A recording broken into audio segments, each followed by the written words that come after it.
તો જય જવાન જય કિસાન। હેલો ખેડૂત મિત્રો, આપ જોઈ રહ્યા છો કૃષિને લગતા મહત્વના સમાચાર। અને ખેડૂત મિત્રો, આજે વાત કરીએ તો કે તલનું ટેન્ડર આવ્યું કે શું તેના વિશેની।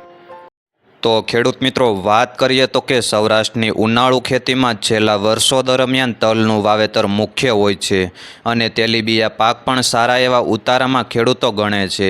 ત્યારે જો કે પ્રતિકૂળ હવામાનના લીધે આ સિઝને ઉનાળુ તલનો સારો ઉતારો લણવામાં ખેડૂતો જોવા નથી મળી રહ્યા। ત્યારે હવામાનના ડખા અને કમોસમી વરસાદના કારણે તલને પૂરતા પોષક તત્વો ન મળવાથી તલનું ઉત્પાદન ઘટવાના એંધાણ છે। ત્યારે પૂરી થયેલ આ વખતની ઉનાળુ સિઝને તલનું વાવેતર પણ ગત વર્ષની તુલનાએ 60% જેવું ઘટેલું જોવા મળ્યું હતું।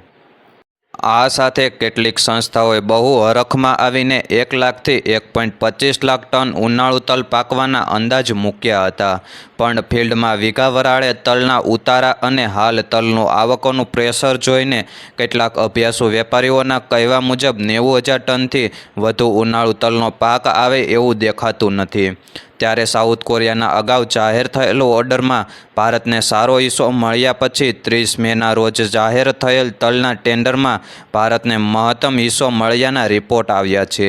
ત્યારે સાઉથ કોરિયાના કુલ 10,000 ટનના ટેન્ડરમાં ભારતને હિસ્સો 5,800 ટનનો ઓર્ડર હાથ આવ્યો છે।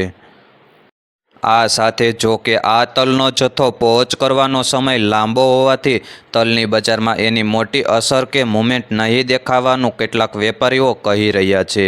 તો બીજી તરફ નિકાસબારમાં ક્વોલિટી બેઝ તલ 60% અને નબળી ક્વોલિટીના તલ 40% હોવાનું ચર્ચામાં પણ થઈ રહી છે। ત્યારે જો કે હાલના ભાવથી તલની બજાર બહુ ઘટી જવાનું પણ ધ્યાન લાગતું નથી। ત્યારે ટૂંકમાં જે ખેડૂતો કે વેપારીઓ પાસે ક્વોલિટીમાં સારા તલ હશે એના માટે 2 પૈસા કમાવાની તક ઊભી થઈ શકે છે અને ખેડૂતો ઉતારા અને પરિસ્થિતિઓને આધીન તલનું વેચાણ કરતા હોય છે। આ સાથે સાથે હાલ સારા સફેદ તલની બજાર 2500 રૂપિયાથી 2700 રૂપિયાની આસપાસ ઘૂમી રહી છે અને આ વખતે ઉતારામાં પણ ઘટ જોવા મળી શકે છે, જેથી ખેડૂત મિત્રો પોતાના માલનો પોતે જ નિર્ણય કરી શકે છે।